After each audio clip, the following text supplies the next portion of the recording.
Hi JC, good afternoon. Congratulations sa new single mo. So if you can share with us yung if you can share with us if ano yung tungkol dun sa bago mong single. Yes po. Ito po, may bago po kaming single. Tama na sa akin ikaw by JC Regino and the April Boys. Yan. Ang awitin pong ito is ang nag-compose po nito.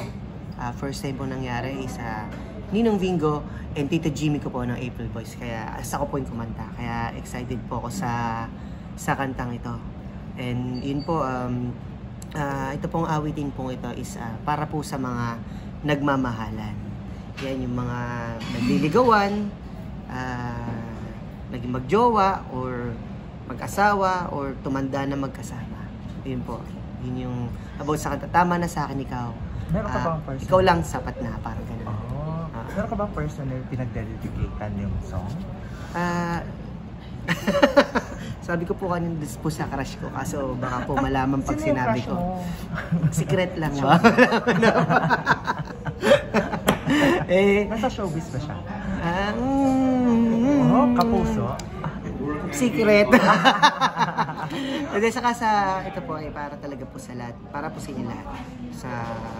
Sana po magustuhan niyo po yung Tama na sa akin ikaw by JC Regino and the April Boys.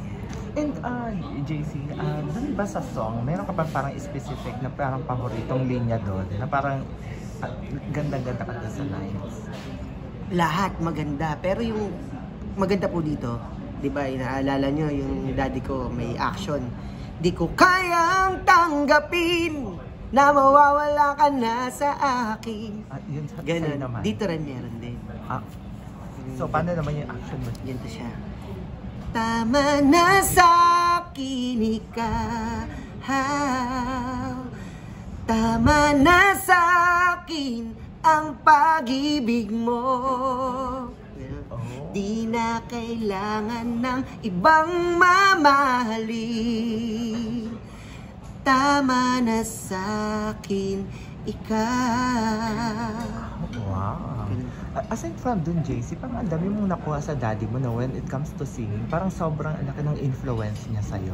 Ayo po kasi ang daddy ko po, si April Boy Regino, siya talaga po yung nagturo sa akin na mag-gitara, magsulat ng kanta. Even yung boses mo, parang katimbre, no? Parang hawig na hawig. Kaya po, daddy ko talaga siya.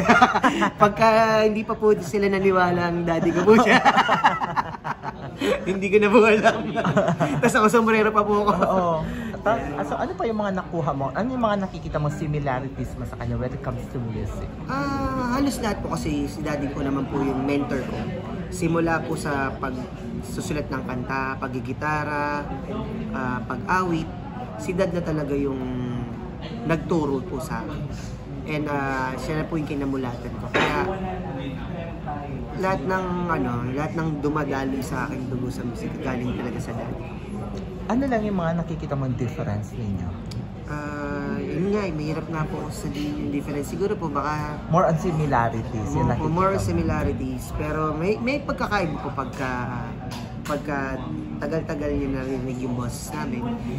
Kasi kaming mga Regino, kahit yung mga uncle ko, si Bingo and Jimmy, kasi si Dad, halos pare-pares kami ng At saka hanggang ngayon, talagang yung mga awitin nila, talagang pinapakinggan, inaawit pa rin, di ba? Yung mga, mga hits nila. So, having that said, JC, meron ka bang parang plan in the future na i-revive lahat ng kanta nila? Kasi ang gaganda.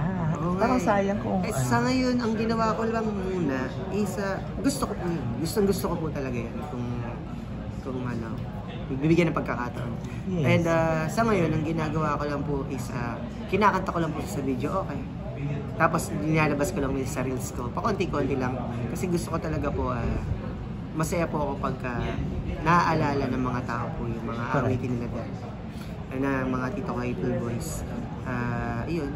Among yung mga hits nila, ano yung pinaka-paborito mo?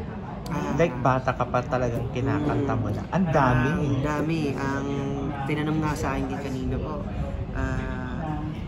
dalawa yung pinaka-paborito ko. Pero halos lahat talaga gusto ko.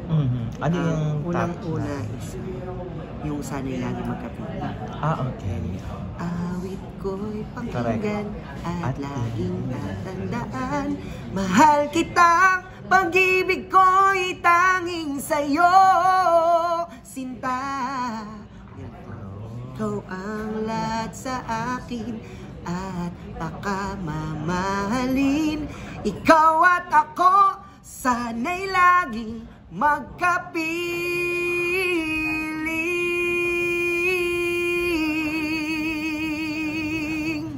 Yan ang mga isa sa paborito pong awit ni Dad, Appleboy Rico. Kasi diyan po sila nagsimula ng makilala yung Ilang taon ka nun, JC, nung nasa talagang, yung father mo talagang nasa, talagang siya yung king, kumbaga, ng time na yun. Or hindi ka pa pinapangalan mo? Huwag na natin pag-usapan. Oo. Pwede ba mag-usapan? Sure. And kung meron siyang, when it comes to music, meron ba siyang parang important na advice sa'yo na hanggang ngayon talagang yun yung nagiging guide mo, kumbaga? Opo, syempre, yung mga payo talaga ni Daddy, laging tinatanda ko, nasa puso ko po yun. Hindi ko po yung makakalimutan talaga. Ang payo niya po sa akin lagi is, sa lahat ng gagawin mo, ibigay mo lagi yung best mo, na yung hindi lang 100%, 200% sa lahat ng mapasimple man yan o malaking bagay, kumari sa pagkanta, sa pagko-compose, sa pag-perform, kahit ba 5 yan, 6 or 100, 1,000 pinagkakinakanta mo, pare-pares lang ibigay mo yung buong buo mo, pasayin mo sila, dapat mapasaya mo sila, yun lang ang kailangan, dahil nga yun ang gusto namin talaga, magpasaya bilang, lalo na sa music. For sure, sobrang proud na sa'yo. Sa lahat na na-achieve mo ngayon, it comes to your career. Oo. Opo, alam ko masaya po siya kasi pangarap po talaga namin itong makabalik po ako sa pag-awit. Kasi dati po meron po kami na-duet namin dati. Tapos tumigil po ako. Mag-part siya ng album. Magkakaroon ba na? May isasama yun? Hindi po nalabas na po yung dati. Di na ako iibig pang muli, ayoko nang masaktan pang muli. Ako po yung nag-compose yung time po na yun. Nung tumigil po kasi ako, nag-Amerika po ako. Tapos bumalik nga po ako ng Pilipinas nung may sakit siya. Hindi ko alam na may sakit po siya, ng bakasyon lang po yun. Tapos sabi niya nga, anak, balik ka sa pagkanta. Sabi niya sa akin na yun na ako naman, syempre na-serious na ako. Kala ko tapos na lahat sa akin sa pag-awit. So, sabi niya, balik ka dito. Alam ko, ito lang magpapasaya sa'yo. Yun yung sinabi niya po sa akin. Cheesy, kung halimbawa, buhay pa yung father, at this stage, na kung saan nandun ka rin talaga, kumbaga na-achieve mo yung gusto niyang mangyari for you. Ano yung gusto mong sabihin sa kanya? Una po sila, syempre, nagpapasalamat po ako sa Panginoon Diyos. Dahil nabigyan po ulit ako ng pagkakataon. Ginamit po nila yung GMA Music. Dahil nabigyan po ako na makakanta ulit. Like ko naman kinakausap si Dad. Gawing na-achieve po ako na blessing.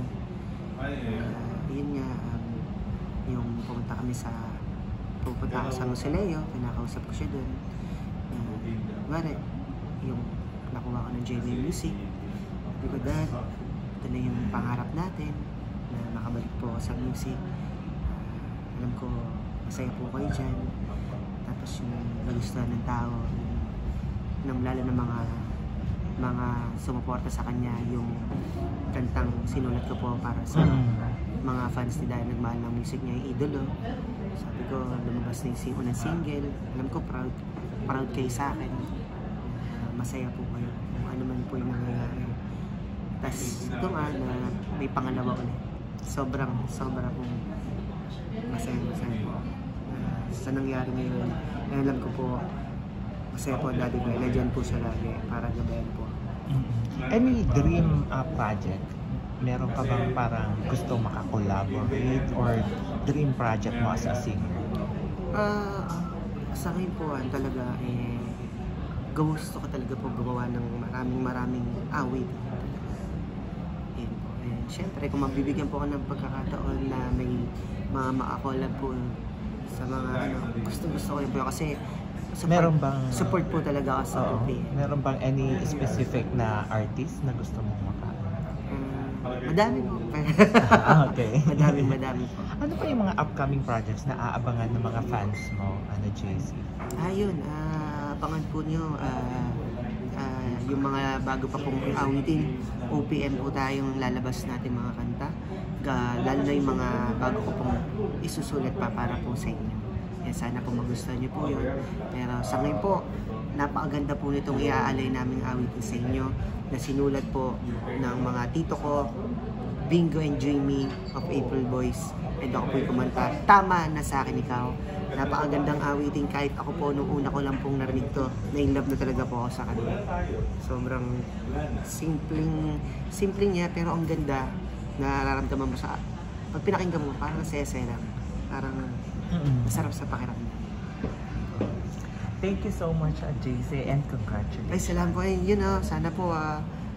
Sana po talaga supportahan niyo po yung awitin namin na Tama Na Sa Akin Ikaw by JC Rehino and the April Boys. And sa lahat po ng mga fans, at sumuporta at nagmahal po sa mga awitin ni Dad April Boy Rehino at ng April Boys. Maraming po salamat. Mahal na mahal po namin kayo. Thank you, JC, and congratulations. Ay, thank you po.